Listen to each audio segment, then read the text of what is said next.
Merry meet, guys. Welcome back to Witches of the Moon. I'm your Wednesday host, Houston, and before I get started, I want to apologize for the shakiness. I have my laptop on my bed. It's got a little bit more space where I can spread out instead of me driving, and because that's kind of dangerous, talking and driving. And it gets me weird looks, but I really don't care. Back on topic. This week's topic is servitors. How we make them, how we use them, and if we use them, and why. Why do you want to? Natalie did a fantastic video this week on the Servitors. So if you haven't checked out her video, I highly recommend it. And I also recommend Jennifer's. Even though she wasn't feeling well, she did a really good job, even in the short amount of video. And if you want to know a little bit more about Servitors, there is some information. There are more. I don't know why I can't talk. There are tons of videos on YouTube. I say tons, maybe a couple. But Kelly Maddox, she has a fantastic video, I think, called The Witch's Army, Servitor Creation. If you're not subscribed to her channel, I highly recommend it. She has a ton of amazing information coming from a psychological and almost like a chaos magician's path. I don't know if she really has a label to her path. I don't want to label it for her. That's her. But she's fantastic. Her videos are always amazing and always very insightful. Make you think deeper than what you normally would. It makes you dive deeper into their own consciousness. But back on topic.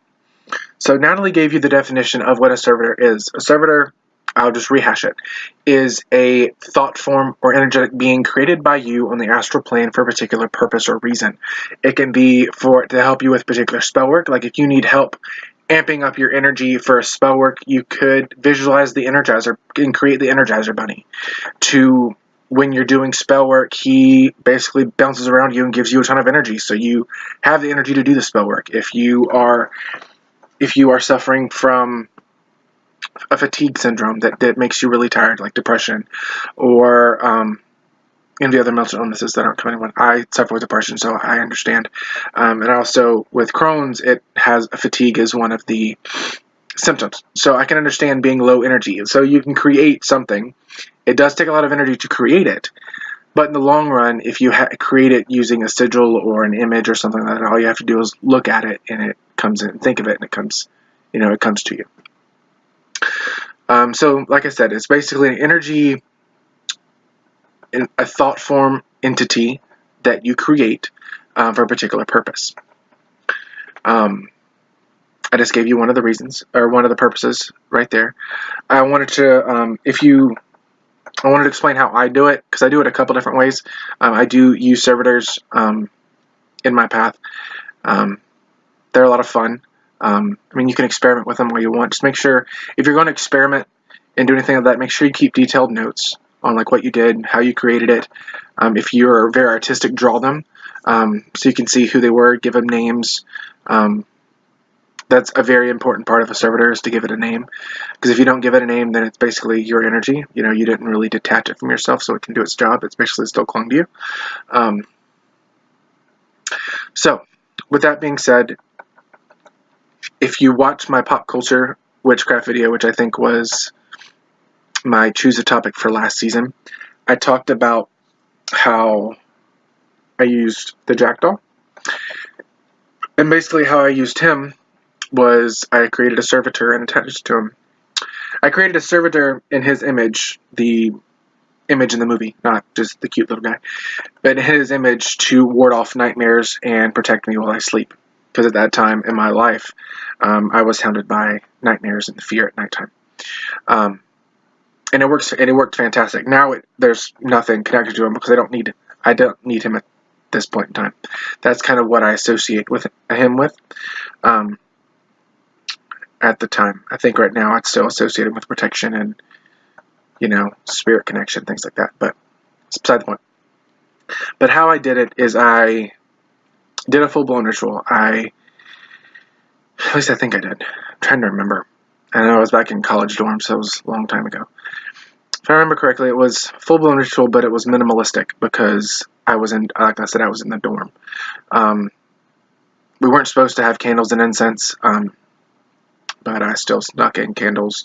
I didn't really do incense that much because that's an afterthought smell. I still had candles. Yeah, I just used the working candle I lit, and I had a feather, a stone, the candle, and a thing of water. And I blessed it with the 4 elements, got it cleansed, consecrated for the creation into being. And then I just held it and had This Is Halloween playing back and forth and like on repeat. It got me in the mood to create this create him and mold him almost in my mind out of clay to what he would look like and how he would act and what he would do and his purpose.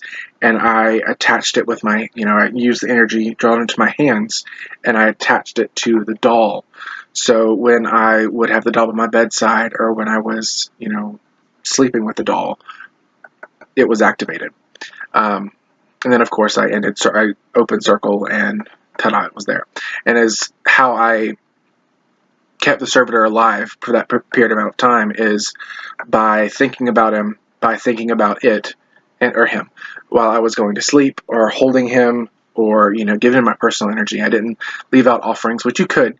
You could leave out offerings of food or incense or things like that, but it's mostly if you think about them, you're giving them energy, you're feeding them. Another fantastic way is I'm very visual, like you saw with the doll. I have to kind of have something visually appealing to manifest, and I think the more cool the image is, the more I can hold it into, the more I can work with it, I guess you could say. I am a big fan of working with cards. I don't just mean tarot cards. I love tarot cards, but I mean like cards for games. Like, and this may sound weird. This may not be up your alley, but just think about it. The artwork off of Magic the Gathering, Pokemon, Yu-Gi-Oh, Warhammer, I think is a card game. If not, I know they have statues and you can use those to create your own beings. But the artwork off these, it's like, this is the only one I could find at the moment. I have tons of them somewhere. But the artwork off of them, and they tell you what they are. Like this one's a human wizard. I don't play Magic. I used to when I was younger, but now I just collect the cards for the artwork and I can use them in spell work. I have, this guy that I have a whole book that has like my high school and middle school like Yu-Gi-Oh collection. Something just fell out paper. And so I pull a card out depending on what I want for a servitor need. Let's just pull a random one.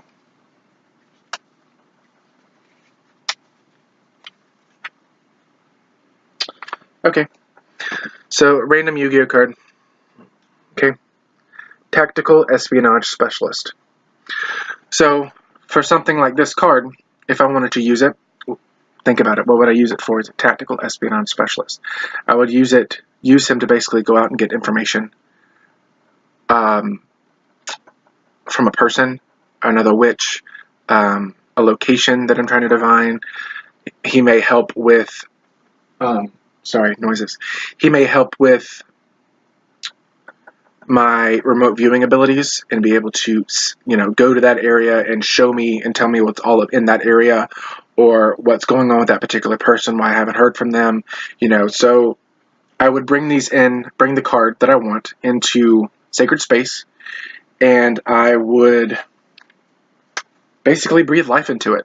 Life into the one that I want. The background images isn't really important. It's more of reading the description of the card, kind of understanding what that card does in the game, and you can bring into real life. And I know that sounds really weird, but from a pop culture and from a chaos standpoint, try anything and experiment and work with what works. Go with what works. And for me, that it's worked fantastically. I know I've used. This is one of the famous cards. These are probably worth a lot of money, but I don't want to get rid of them. The Blue Eyes White Dragon. If you're a fan of the series from a long time ago, like when it first came out, It's one of the most popular cards, because it played a really big role in the series. I've used that one for protection, to guard the house, or to guard my car, or to guard me and walk with me while I'm, that's kind of huge to walk with. But the thing is with Servitors is you can make them any size. If you've seen the TV show, if you've seen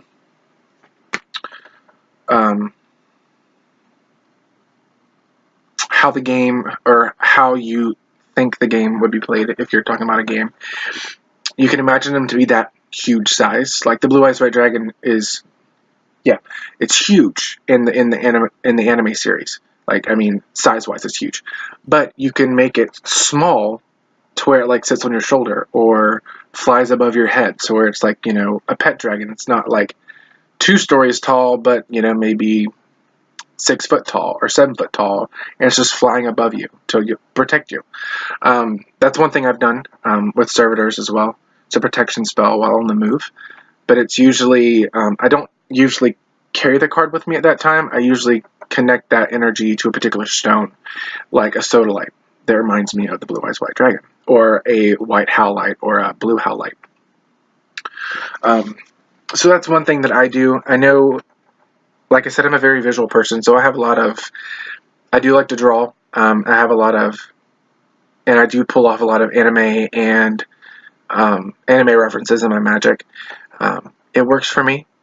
This might not work for everybody, and that's totally cool, but it's another way of thinking about it. Another resource that you can look, which I do not have the book itself, but from what I understand, it's a fantastic book.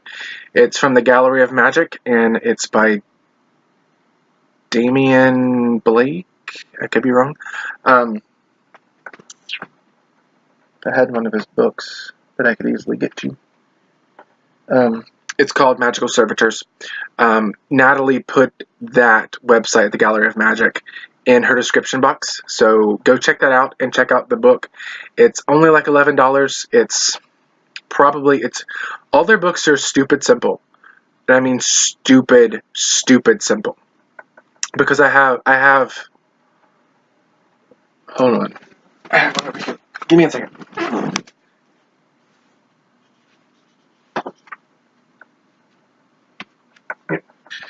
Okay, so it wasn't Damian Blake, it was Damian Brand. I have his Protection Magic book. I also have the 72 Angels book. I have the Greater Words of Power. I have Chaos Magic. I'm a book collector. I have a ton of books. But these, from what these books, to me, they're so stupidly simple, is because all you have to do is look at the beginning sigil, and then like this. All you have to do is look at the sigil in the beginning. That's how most of his books work. Or look at the sigil on the page. Chant the words.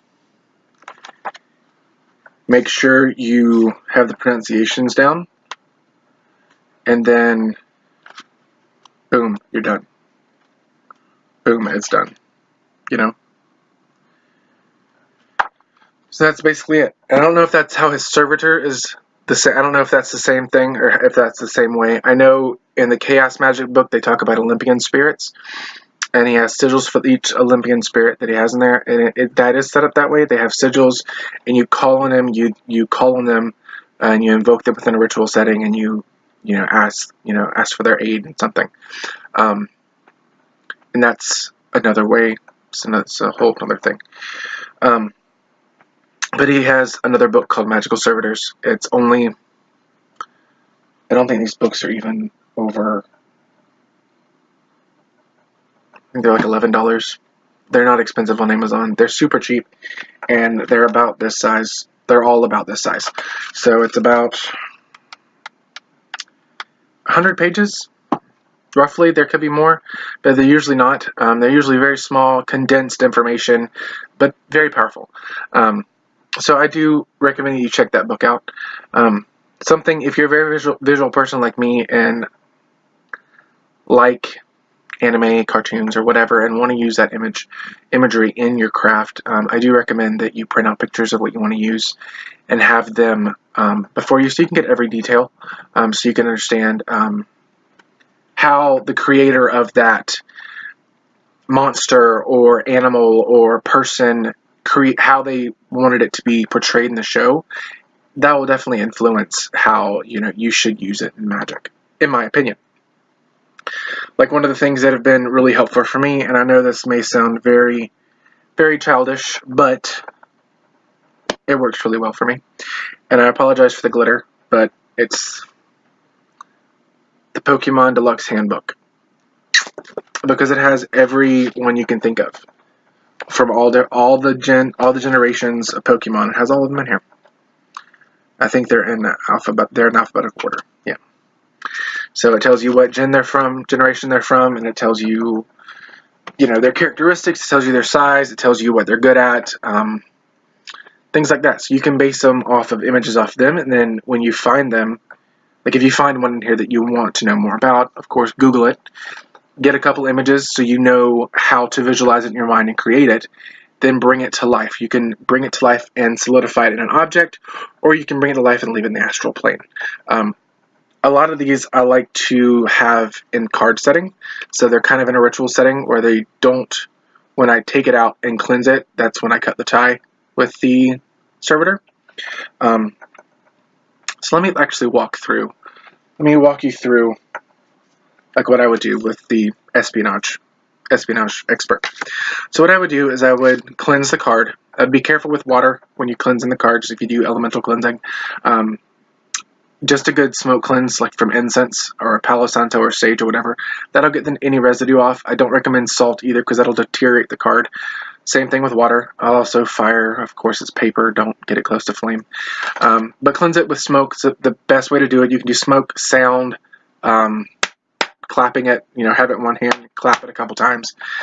Sometimes how I cleanse my tarot cards but cleanse it, set your sacred space up, get into a meditative state, have a working candle if it helps you, have some nice relaxing incense, because it's going to take a lot of energy and a lot of time.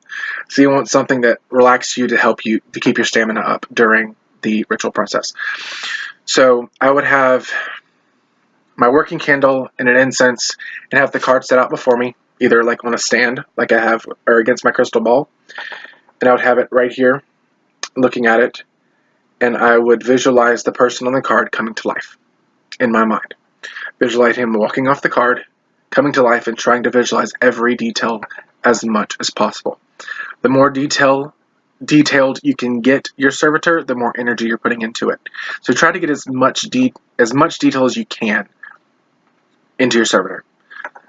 That way you'll have a lot of energy invested into it, and it can do what you ask it to.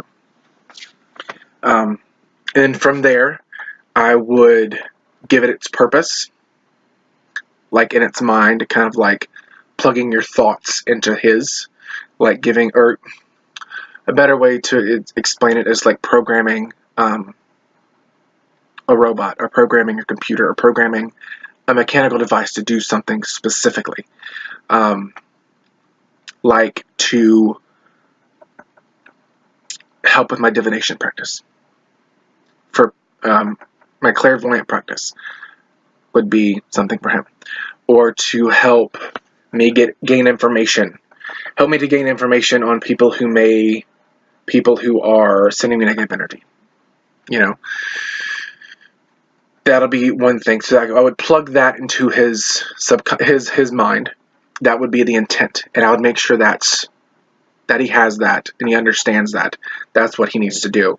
And then I would breathe life into him. I would do a sacred breath, which is basically visualizing when you breathe in, you're breathing in white, and when you breathe out, you're breathing out gold. That's how I breathe life into my puppets and things like that. Gold is the life force energy.